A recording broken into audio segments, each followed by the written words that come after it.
Amados, quero saudar a todos com a paz do Senhor. Tornem os vossos assentos, aqueles que assim podem, por favor.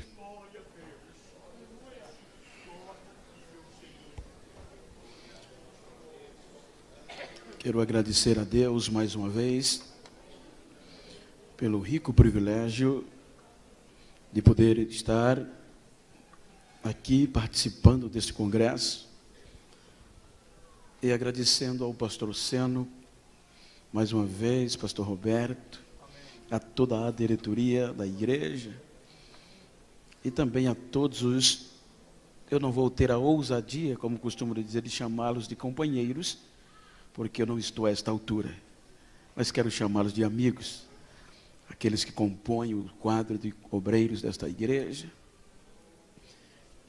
E revendo os amigos, pastor Kleber, sua família, pastor Nilson Gomes, sua esposa, Murilo, irmã Cláudia, Deus abençoe tantos outros que estão entre nós, missionário ali no Acre, Deus abençoe, obrigado pelo privilégio de o conhecer, de ter intimidade tão perto. Queridos, sabedor, eu não quero ser extensivo, e muito menos intransigente. Portanto, eu quero agradecer também à diretoria de missões, pastor Edson, todos os que o ladeiam nesta coordenação, como também pastor Obadias, pastor Daniel Revelo, amigo, sua esposa. Fica aqui registrados os meus agradecimentos a esta igreja. Eu quero ler um texto por demais conhecido, mas quero trazer uma palavra estimulativa do projeto. Juízes capítulo 16. Enquanto os irmãos procuram, eu quero louvar a Deus pela vida de um amigo, pastor Levi, com a sua muito digna esposa, que dias passados me recebeu tão bem, tanto quanto que Deus, muito bom revê-los. Capítulo 16 de Juízes, versículos 21 e 22, serei bem sucinto.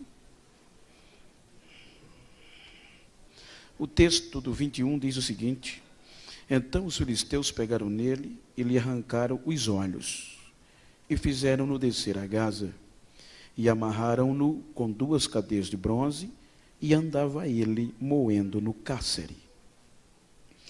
E o cabelo da sua cabeça começou a crescer de novo, logo depois que foi rapado. Amados, eu quero ler este texto propositalmente,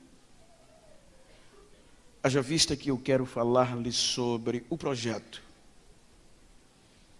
Eu disse ontem e volto a dizer, se nós fôssemos falar nas experiências de homens e mulheres nossas, para estimular-los a missão, teríamos N's. Mas eu quero falar-lhes sobre você, como projeto. E para isso eu gostaria de falar-lhes, deixaram a raiz. Digam comigo, deixaram a raiz. Quando nós observamos o contexto, porque tudo está em volta do ser humano, desde o Gênesis ao Apocalipse, todo o grande projeto, toda a ênfase está voltada para o ser humano, como o ápice da criação de Deus. O interessante é que quando nós observamos esse texto, a Bíblia nos leva a ver a coragem, o crédito e estímulo de Deus. Pois se nós observarmos desde o Gênesis até o capítulo 2, você percebe alegria. Ao ponto da Bíblia mencionar, Deus viu que era bom. Quando você chega no capítulo 3, você depara com o erro, com a decepção que o ser humano causa a Deus. Deus já teria motivos para desistir do ser humano, mas ele acredita. Quando nós chegamos no capítulo 4, nós encontramos o primeiro homicídio. E quando nós folheamos e vamos para o capítulo 6, a gente depara com a degradação do gênero humano. Aqui Deus teria motivos para abrir mão do ser humano como um todo, mas ele começa e quer acreditar. No capítulo 7 você vai encontrar Deus colocando em evidência um projeto, por meio de um homem. Quando manda Noé entrar na arca, depois de uma prova de fé. Quando nós deparamos-nos com o capítulo 11, a gente entristece, capítulo 9, 11, onde a Bíblia diz que o homem, o ser humano, decepciona de novo a Deus, quando a gente percebe as divisões ou as separações das línguas. Então, como um raciocínio lógico, Deus poderia desistir de nós. Só que quando nós vamos para o capítulo 12, então aprove Deus fazer um projeto especial, um berço espiritual. Então Deus aparece a um homem chamado Abrão. Em tantas as decepções, Deus resolve acreditar de novo. Então Deus lhe faz uma proposta de um projeto meramente espiritual. Era o primeiro projeto missionário em prol do resgate humano na visão transcultural. Sai da tua terra, do meio da tua parentela, e vai para uma terra que eu te mostrarei. Nas entrelinhas, em algumas epígrafes, você vai encontrar que Deus motiva Abraão com promessas. Se você analisar do começo do capítulo 3 do Gênesis, aqui são poucos que dá para enumerar, depois da decepção que tiveram intimidade com Deus. Segue-se uma geração, obviamente, mas a Bíblia destaca Enoque e depois Abraão. Abraão aceita a proposta urgencial de Deus. E qual era a proposta urgencial? Um projeto missionário, onde Deus resolveu acreditar de novo no ser humano. A Bíblia diz que Abraão galgou um patamar de intimidade tão grande com Deus, que Deus o chamou de amigo, por conta da sua dedicação, entre altos e baixos, obviamente era ser humano. E esta noite eu não vim pregar para supercrentes. Esta noite eu não vim pregar para super-heróis, nem super-missionários, missionárias. Esta noite eu vim pregar para seres humanos, que muitas vezes desgastados, surrateados, tentados a desistirem, sujeitos a decepções. A Bíblia diz que quando nós passamos de Abraão, pastor Nilson, você vê uma decadência, porque Isaac já não era tão quanto o pai. Veja que quando você começa a ler a história de Isaac, parece que você está lendo a história de Abraão. Isaac não galgou tanta intimidade com Deus quanto o seu pai. Quando nós passamos o projeto da mão de Isaac para a mão de Jacó, é que a coisa fica feia. A Bíblia diz que Jacó, o nome já dizia que ele era enganador, trapaceiro. Mas Deus encontrou com ele e ele com Deus. E foi aqui que Deus dá um pontapé inicial no projeto. O interessante é que quando Deus cria o projeto, todas as vezes que ele mencionava para o projeto, ele dizia: eu sou o Deus de Abraão, de Isaac e de Jacó. Ele era o Deus que entendia o homem. Ele diz: eu sou o Deus que acredito em vocês. E o Jacó desce para o Egito. Como essa obra, como esse projeto começa? Com cerca de 70 almas. E desce para o Egito e depois de alguns dias se torna escravo. Um projeto que na ótica humana era falido. Mas depois de 430 anos, a Bíblia diz que Deus vai lá com um braço forte e sacode o projeto rumo à terra prometida. A Bíblia diz que naqueles 40 anos de caminhada, o projeto, o povo deu motivos suficientes para Deus desistir dele. E a Bíblia, o próprio Paulo, pastor Kleber, na pregação faz menção de dizer que Deus suportou o mau costume do povo por um espaço de cerca de 40 anos. Sendo fiel, expulsando 7 nações, e coloca o povo no lugar que ele prometeu, na terra prometida. Quando o povo chega na terra prometida, aí a Bíblia diz que Josué distribui as heranças. Capítulo 2 dos Juízes diz que Josué faleceu. E quando Josué faleceu, não houve substituto. A altura. Os anciões sustentaram o povo por um período, morreram também. Aí a Bíblia diz que levantou uma nova geração. Nesse mesmo projeto, que não conhecia Deus e não era testemunha dos seus milagres. Como é que pode? Então esta nova geração se preocupou com si própria. Esta nova geração não sabia o que era milagre, o que era lágrimas. Não sabia o que era sacrifício. E se conchavou com os cananeus. Quando esta geração, a Bíblia, o escritor de Juízes faz questão de dizer que esta geração fazia o que queria e andava do jeito que queria.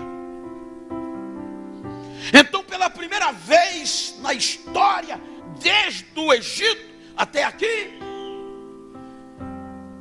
Deus entrega o povo nas mãos dos inimigos.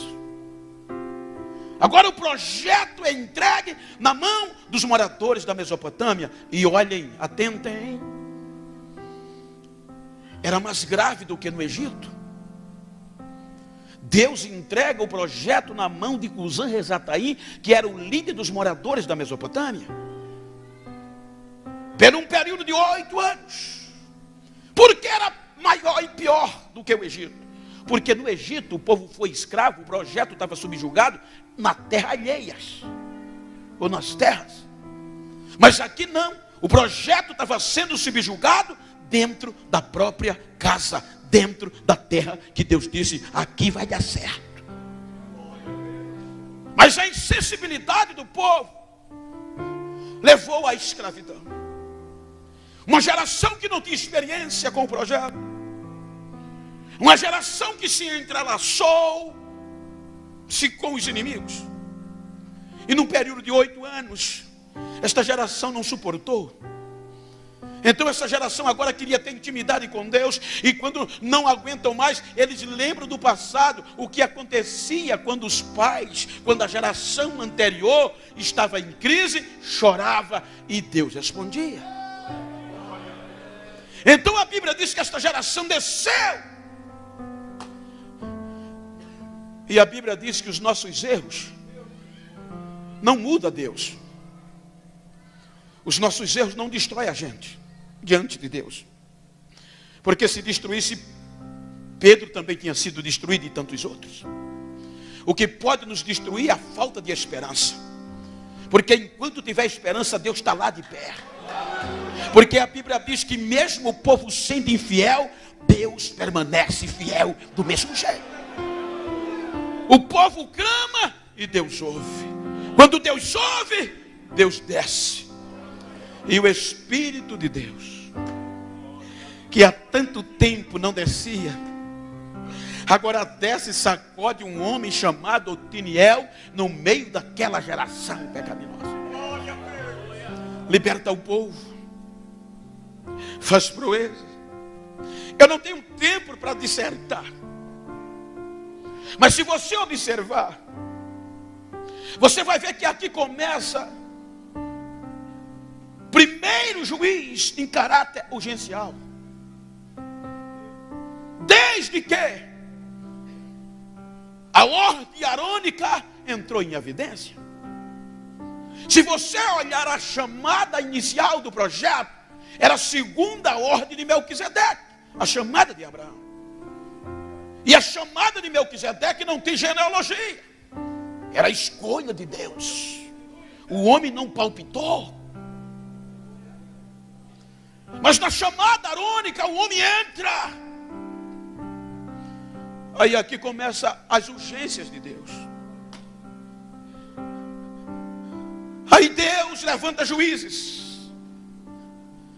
Otiniel, Eude, Sangar, Débora, Baraque, Gideão, Abimeleque, Tola, Jair, Jefité, Ibizã, Elon e Abidom. 12 juízes, em uma sequência de cerca de 350 anos. Quando você junta os 350 anos, cerca de 60% desse período, o povo não desfrutou da terra, só vivia em escravidão. Neste período, você chega no capítulo 12 de Juízes, e a Bíblia diz que pela segunda vez consecutiva, Deus entrega ao povo o projeto na mão dos filisteus. 40 anos, o projeto amarrado. 40 anos, o projeto sufocado. Só que o projeto chorou, clamou. O projeto pediu urgência a Deus. E agora Deus, que não está vinculado o homem, mas sim o projeto. Porque se Deus tivesse vinculado o homem, já tinha desistido. Mas o projeto é dele. Aí a Bíblia diz que Deus ouve. E quando Deus ouve, Ele começa aqui a trabalhar nas suas urgências.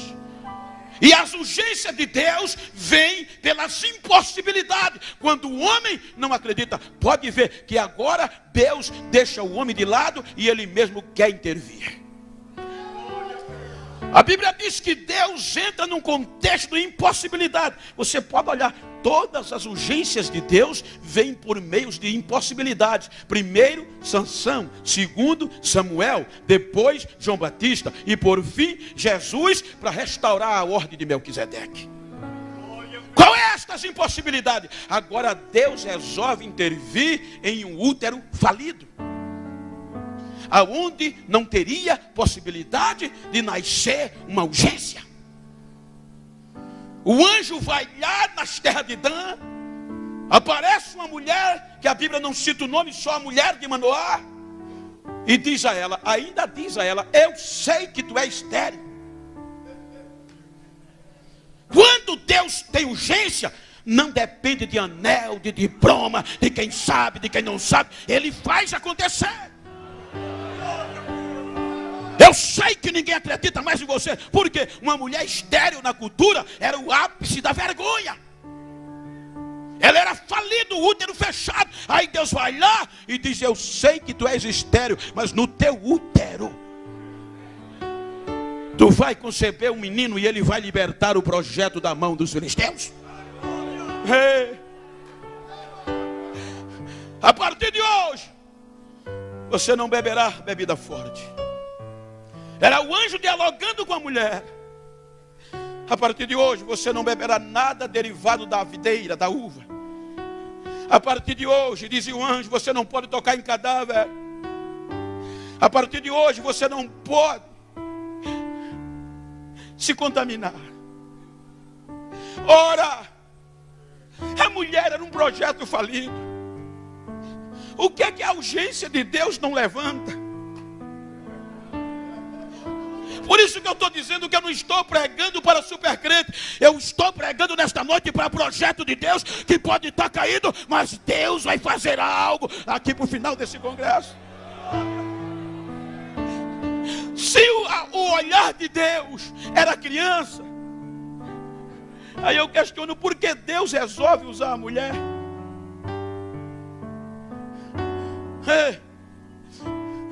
Tinha que começar por lá. A urgência de Deus envolve tudo. Ora, era muito fácil dizer: quando o menino crescer, não deixe ele fazer nada disso, ele é santo, ele é nazireu. Mas não, Deus disse: tem que começar por você. Você tem que parar de fazer essas coisas agora. O menino será santo, mas você está imbuído no projeto.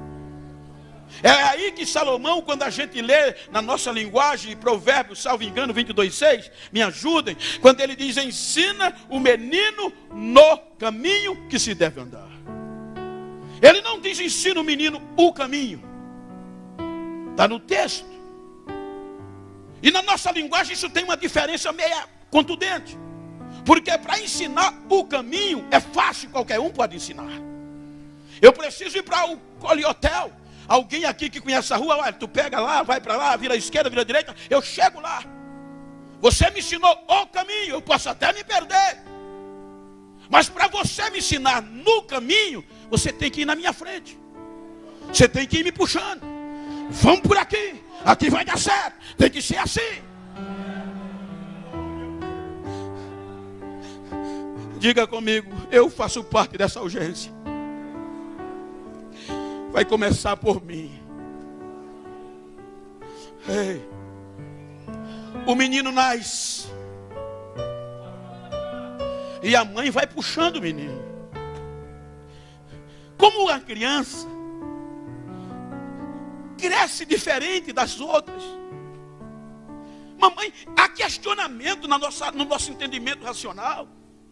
Mamãe, por que eu não posso fazer isso? Você faz parte de uma urgência, meu filho.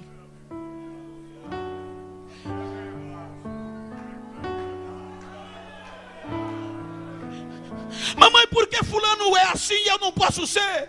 Porque você é diferente. Você é um projeto.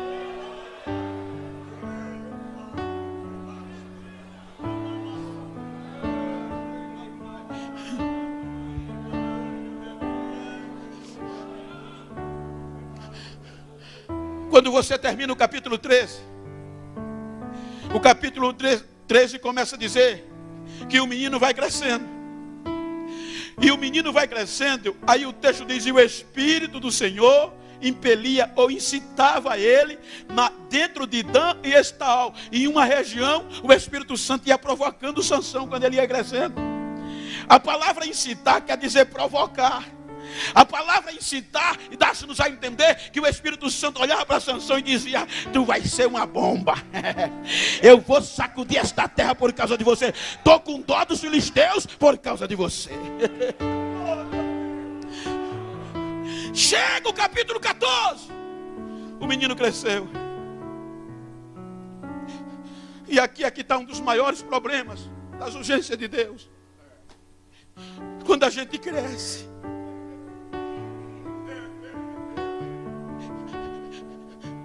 não é à toa que Jesus é claro, em um contexto diferenciado, só veio à mente agora que aquele que não se comportar, não agir como uma criança. Porque quando a gente cresce, vem as malícias, Quando a gente cresce, vem a vontade própria. Quando a gente cresce, a gente não quer mais cumprir ordem, não quer mais seguir atrás de ninguém. O menino cresceu. E quando o menino cresce, a Bíblia diz que ele se apaixona por quem? Por uma mulher filisteia. Ora que o texto diz que foi Deus que provocou, para causar uma situação. Só que ele convence aos pais. Os pais dizem: filho, será que não tem uma moça aqui na igreja para você? Aqui na região de Dan? Não, pai, a moça lá é linda, mas é filisteia. Ô pai, mas é uma gata. Tá bom. Aí a Bíblia diz que juntou-se o pai, a mãe e Sansão para ir para a casa do pai ver a questão dos dotes. Aí a Bíblia diz que quando os três vão, passa numa plantação de uva. Aqui é que é interessante. A Bíblia diz que quando eles vão passando em uma plantação de uva, o leãozinho novo sai contra ele. Ora, se iam os três, por que o leão não sai contra eles? O texto diz que o leão sai contra ele. A urgência de Deus. Aí quando o leão invade sobre ele, aí o Espírito Santo diz: agora eu te pego. A Bíblia diz que o Espírito do Senhor desceu sobre Sansão. Sansão pegou o leão e rasgou-lo de cima a baixo como se fosse um cordeirinho. Agora o menino cresce, mata leão, quem segura mais? Hoje só precisa muitas vezes a gente pregar: Jesus salvou, o culto foi alegre. A gente já não dá nem mais satisfação ao pastor para onde vai. Já compra um sapato brilhoso, um terno que parece fazer parte do FBI. E está aí.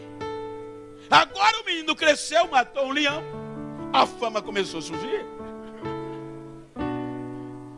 Aí a Bíblia diz: olha como é perigoso crescer nesse plano de urgência de Deus. Esquecer que Deus é quem está no caminho. A Bíblia diz que passados-se os dias, Sansão agora resolve vir só para Tímina. Não depender mais de ninguém. Talvez uma linha baliza na mão, famoso. Aí a Bíblia diz que quando ele vai para Tímina sozinho na segunda vez, ele se desvia do caminho. Aí você vai ver que começam os incidentes aqui. Quando ele se desvia do caminho para ver o quê? O leão que tinha matado. Tinha escondido o corpo e foi olhar.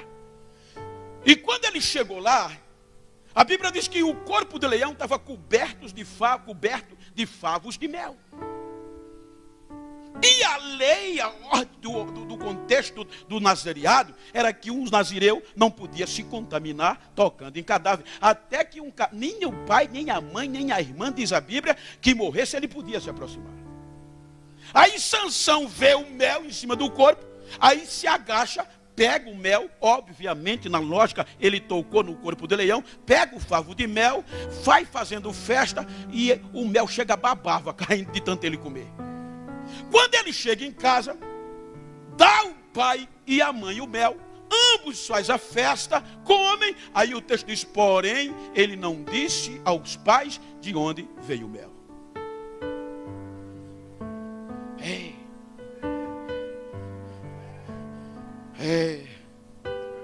Se você puder, carinhosamente diga para quem está ao seu lado: me faz um favor. Se você não pode dizer a ninguém de onde veio o mel, deixa o mel para lá, que vai vir problema. Ele pega o mel e não deu ao pai nem à mãe, ou seja, ele quebrou um voto do nazireado. Mas só que foi escondido, ninguém viu. Continuou pregando.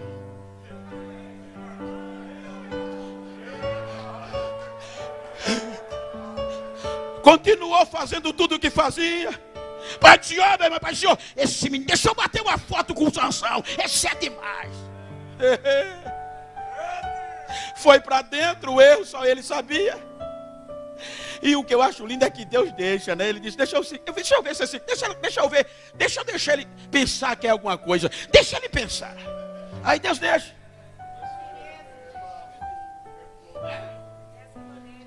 O homem se tornou tão famoso que a Bíblia diz que ele voltou para Tímina e deu um banquete. E no contexto original, e até o pastor Erivaldo de Jesus faz menção na Bíblia pregador pentecostal, de que todos que davam banquete eram obrigados a beber com quem estava na festa. Então Sansão meteu a cara, partindo do pressuposto da escrita. Ele comete o segundo incidente, mas foi na Filisteia, foi em Tímina, foi lá no meio dos filisteus. Aí chega ainda, está tudo bem, ninguém viu. E Deus dando corda. Olha como era bonitinho. O homem se tornou tão famoso que a Bíblia diz que ele começou a arrancar portão de cidade. Veja que não era fácil. Pegou 300 raposas, que já é uma tarefa sobrenatural. Colocou uma tocha de fogo no rabo de cada uma e soltou na seara dos filisteus. O incêndio tomou conta. Quando os filisteus souberam quem fez isso, foi Sansão. Ele ainda bateu no peito e disse, se vir contra mim, eu vou fazer pior ainda. Os judeus subornaram, os filisteus subornaram os judeus para prendê-lo. Amarra Sansão. 3.000 judeus para amarrar Sansão. E Sansão se deixou amarrar com a proposta de que eles não iam matar. E olhe que a Bíblia diz que os judeus amarraram Sansão com cordas novas. E a história, e alguns estudiosos dizem, que essas cordas novas eram feitas de nervos de animais, a ponto de serem tão resistentes, se você colocasse um boi para a direita e outro para a esquerda, e amarrasse a corda, os dois, em contrário, não conseguiam apocar aquela corda. Aí amarraram o Sansão com corda nova. Quando os filisteus chegaram, a Bíblia diz que Sansão quebrou as cordas como se fosse um fio queimado. Pegou uma queixada de jumento, derrubou um monte de 500, derrubou outro monte de 500 e ainda fez um hino, ainda se virou cantor. É assim, né? A gente fica famoso, além de pregar, quer cantar também, vai vender CD. Aí saiu cantando com um montão, com a queixada eu matei 500, eu fiz um montão, com outra matei um montão, com a queixada eu matei 1000. Pensando que era ele. Um dos maiores problemas da nossa geração é pensar que a gente, eu vou quebrar tudo, vou entrar com os 2 pés. Vai nada, vai quebrar a cara, porque quem faz é ele, a unção é dele, tudo é dele, o projeto é dele.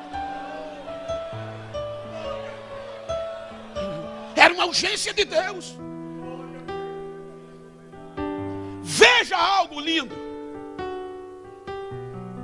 O capítulo 15 entra. Era a oportunidade de Sansão. Porque se você ler Números, capítulo 6, salvo engano, olha como era fácil, pastor. Aqui é o perigo do orgulho, do recomeço. A lei dizia, Deus deixou uma porta de saída para o nazireu. Deus disse a Moisés, se um homem ou uma mulher tiver um voto de nazereado, Moisés, ele não pode se contaminar, nem se morrer a mãe, o pai, a irmã. Mas se acontecer um incidente e alguém morrer perto dele, ele se contaminou. Então Moisés, se ele se contaminar, ele procura o sacerdote rapa a cabeça dele. Depois de 7 dias, ele traz 2 rolinhas e 2 pombinhos, zera o nazareado. Se tinha 10 anos, vai voltar para o banco de novo. E até o cabelo crescer. Não era baratinho? Mas a fama, o maior e o pior motivo do recomeço é o orgulho. Não, o que é que vão dizer? Até aqui ninguém sabe. Se eu for procurar o sacerdote, vai dar problema. E esqueceu que a urgência era de Deus. Aí quando entra o capítulo 16, já que ele não procurou o sacerdote, aí Deus disse: eu vou mostrar a ele quem eu sou, eu vou rapar a cabeça dele. Aí jogou ele na mão de Dalila. Agora vai rapar. Na mão de Dalila, ele não aguentou 3 chavecos. Abriu-se todo. Nunca passou navalha sobre a minha cabeça. Porque no dia que passar, eu serei um projeto igual a qualquer outro. Sairá de mim a minha força. Aí Dalila, máquina zero.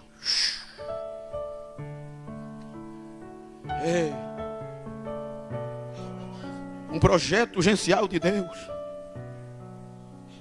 Arrancaram os olhos dele. Amarraram ele com cadeias de bronze. E jogaram ele no cárcere. Fazer trabalho de jumento. Rodar o moinho no cárcere. Um projeto urgencial de Deus.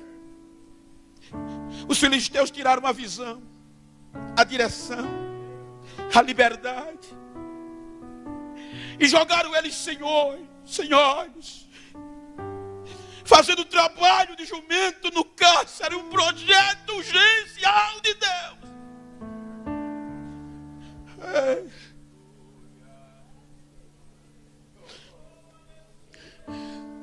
Não olhe para o seu lado não, mas diga comigo: vigia, irmão. Porque ainda tem vaga lá nesse cárcere. Tem cuidado. Só que os filisteus não sabiam, nem Sansão, que o projeto era de Deus. Para Sansão, os filisteus estavam acabados. Mas o texto que a gente leu diz que assim que Dalila rapou a cabeça dele, logo depois que a lâmina parou de fazer zoada, o cabelo começou a crescer de novo. Era Deus dizendo: vocês estão pensando que eu vou desistir? Estão pensando que eu vou abrir mão dele?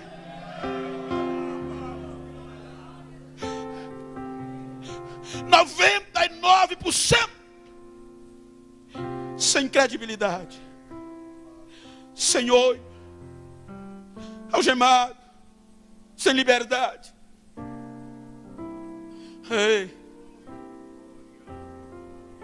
Desacreditado.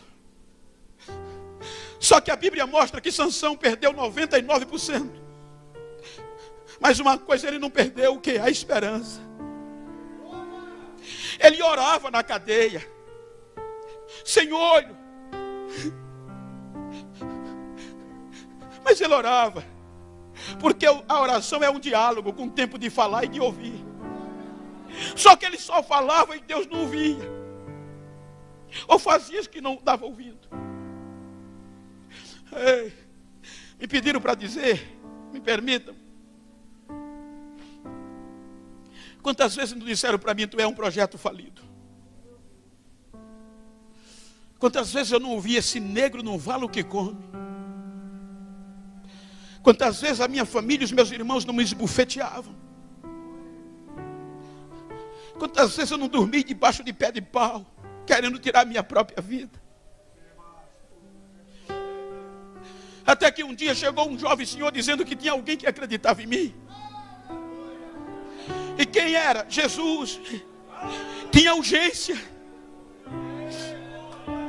Me evangelizou 13 meses. Depois de 13 meses eu cheguei na igreja. Jesus me aceitou. 15 dias me batizou com o Espírito Santo.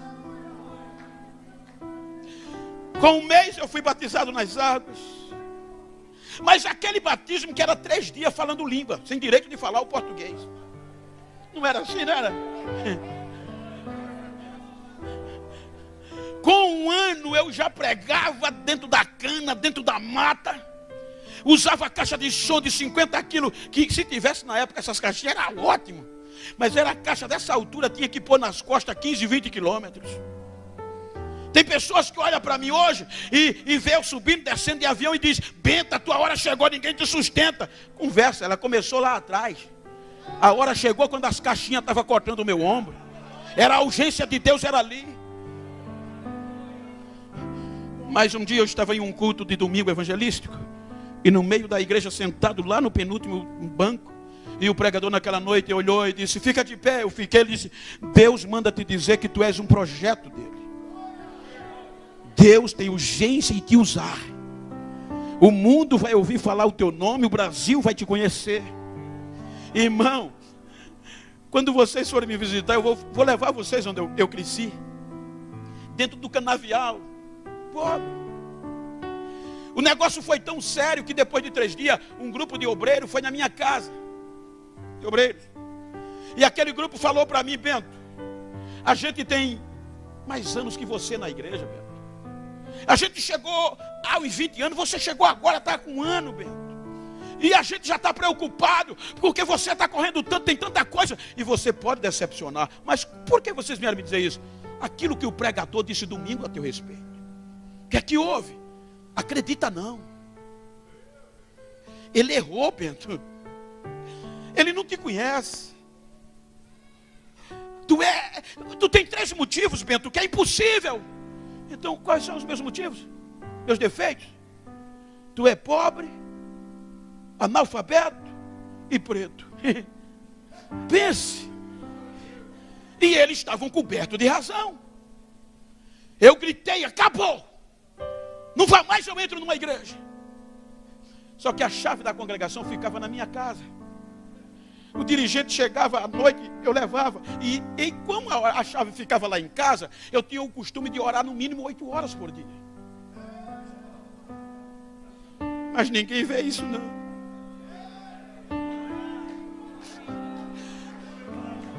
Aí aquele grupo me sacudiu no chão, a ponto de eu desanimar e dizer: nunca mais eu entro numa igreja.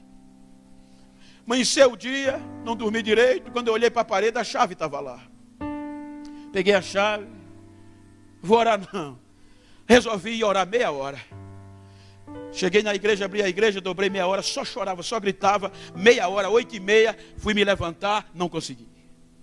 2 mãos estavam em cima do meu ombro dizendo: fica aí.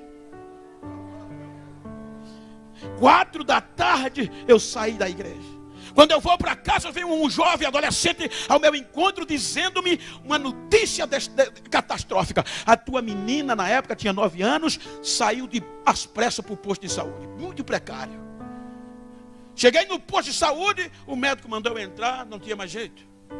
A menina estava toda contorcida, o corpo dela parecia que tinha sido triturado, os ossos, a cabeça não estava para frente, estava para trás, a face, o calcanhar para frente, os dedos para trás. Ele disse: eu fiz o que pude, mas olha a situação, ela deu entrada em óbito. Prepara o enterro. Na época não tinha funeral, a gente conhecia enterro mesmo. A nossa linguagem cultural muito atrasada. Aí eu pego a menina e vou saindo do posto com a minha esposa gritando, chorando. Quando eu vou andando para casa, antes de eu entrar na rua, o Espírito Santo veio ao meu coração e disse: vai para casa fazer o quê? Fui eu que chamei você. Leve-a para onde você estava orando, que eu vou lá mostrar a você quem sou eu. Eu vou mostrar que eu não dependo do que o homem acha, nem do que o homem diz, para fazer o que eu quero, para cumprir o que eu quero. Leve-a para lá. Eu levei. O impacto foi tão grande que disseram ao pastor, ao médico: ele está doido. Quando eu cheguei na igreja, irmão, parecia doidice. Por isso que o pastor, e eu concordo, negócio de Deus, urgência de Deus só presta para gente doido. Normal não vai não. Cheguei na igreja, joguei a criança no chão, caí por cima, gritei: acabou, gritando. Aí Deus chega. Ai, que dia. Fui eu que te trouxe aqui, meu filho. E eu te trouxe aqui para dizer que você é meu. Eu tenho urgência nos meus projetos. Para você saber que eu te chamei, vou fazer você sentar entre os príncipes. Você está pensando que é fácil? O nordestino, o preto, está sentado no meio de 2 galegos alemão assim? Só Deus, meu irmão. Eu vou fazer você sentar entre os príncipes do meu povo, para você saber que você é meu. E para você ter certeza disso, olha o que eu estou fazendo. Quando ele disse assim, a menina começou a se endireitar na minha frente. Não deu 1 minuto, a menina deu um pulo e saiu correndo, gritando: meu pai, o que houve? Pai, pai, pai. Rodeando e correndo dentro da igreja.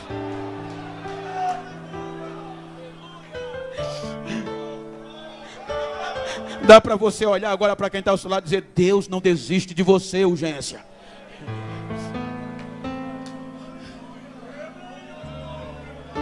O homem pode botar ponto final, Deus coloca mais 3 na frente e diz: é reticência, vai continuar.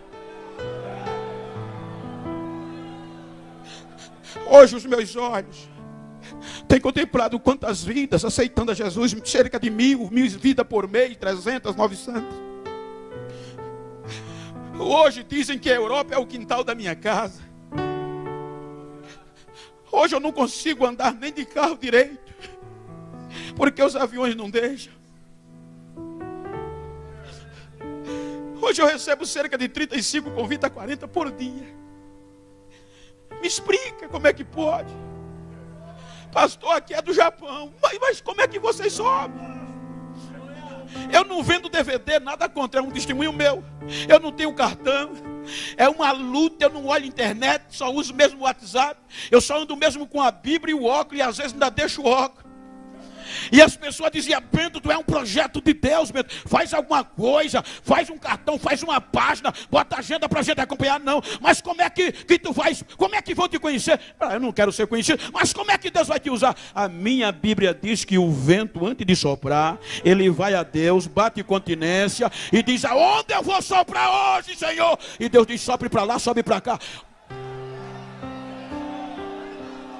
Tem projeto de Deus aqui? Tem.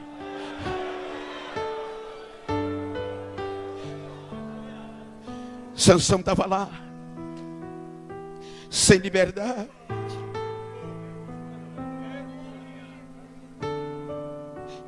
E era comum, diz a história, entre os pagãos, eles comemorar quando o Deus deles vencia, mesmo sendo supersticiosos. Então os filisteus disseram: nosso Dagon venceu o Deus de Sansão. Vamos comemorar, dar um culto em ação de graça. E qual era o melhor lugar? A casa do seu Deus. A Bíblia diz que a casa encheu de príncipes, mulheres, homens, que além da casa estar cheia, só pendurado no telhado tinham cerca de 3.000. Para ver a humilhação do Deus de Sansão. Precisamos de um palhaço. Qual é o melhor palhaço da cidade? Está lá no cárcere. Ninguém melhor do que ele para divertir a gente. Me permita, pastor, com todo o respeito hierárquico. Me permita. Aí vão lá, ilustrativo. Vão lá no cárcere, rebocado. Tiram as algemas. E guiado por um filisteu, Sansão chega no templo de Dagon. Como palhaço. Não como projeto. Só que quando Sansão chegou, ele olha para o guia e faz um pedido: eu preciso me encostar. Me coloca na coluna central. O que é que a esperança não faz? Aí ele chega na coluna. Por isso que eu disse que ele vinha orando, porque a Bíblia aqui, o texto diz que agora ele não ora, ele clama. E o clamor só entra quando a oração não é ouvida. Então ele chegou no pé da coluna e gritou: Senhor, me usa de novo.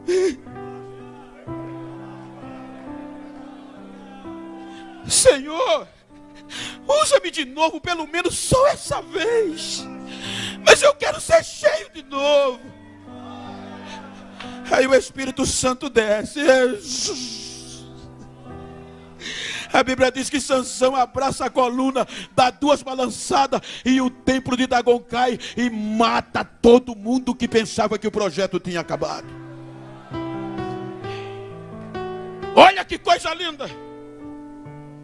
Se você olhar do capítulo 13, onde começa a história ao 16, você vai ver cerca de 96 versículos. Se você olhar os 96, tira 20, falando da fama, das façanhas de Sansão. E Deus só precisou da parte B, do penúltimo versículo, para a Bíblia dizer que na morte de Sansão foi feito mais proeza do que em toda a sua vida. Então diga para quem está ao seu lado: Deus não precisa de muita coisa, para recomeçar com você. Pode ser hoje, só depende de você. Fique de pé por um instante. Fique de pé por um instante.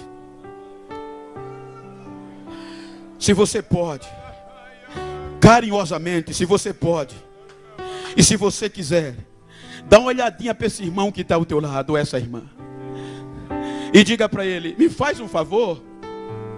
Fale mais alto, diga para ele: me faz um favor.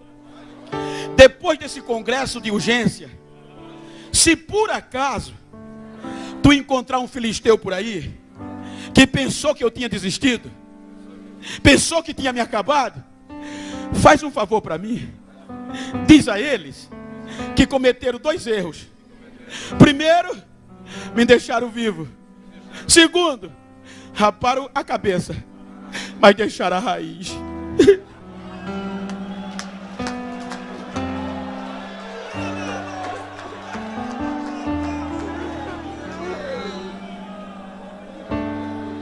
A orelha o homem pode arrancar, o cabelo, mas a raiz é para dentro. Só quem mexe é Deus, só quem mexe é Deus. Então nesta noite Deus está recomeçando projeto que ninguém acreditava mais. É urgência de Deus.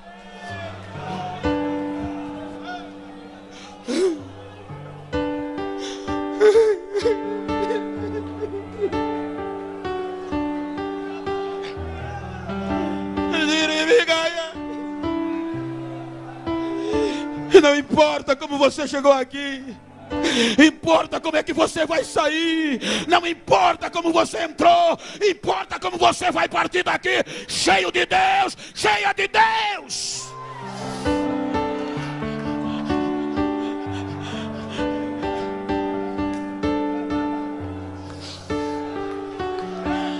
Deus chega. Ei, levante a sua mão direita, ore comigo. Deus ainda tem. Estamos aqui como projetos teus. Somos bombardeados 24 horas por dia. Sabemos que não podemos desistir. O projeto é teu. Então renova vidas nesta noite, renova projetos, renova sonhos, renova, ouça a nossa oração e o nosso clamor e derrama o teu Espírito sobre nós.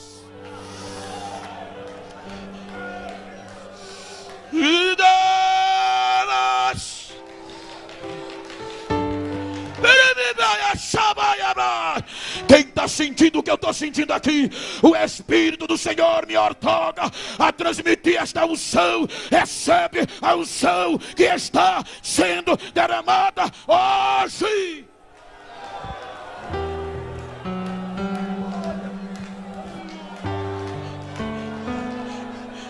Se você pode, abraça essa pessoa do mesmo sexo que você. Abraça ela, abraça ele. Se for casado não tem problema. Diga para ele, profetize para ela: Deus não desiste de nós. Deus não desiste de nós. É projeto dele.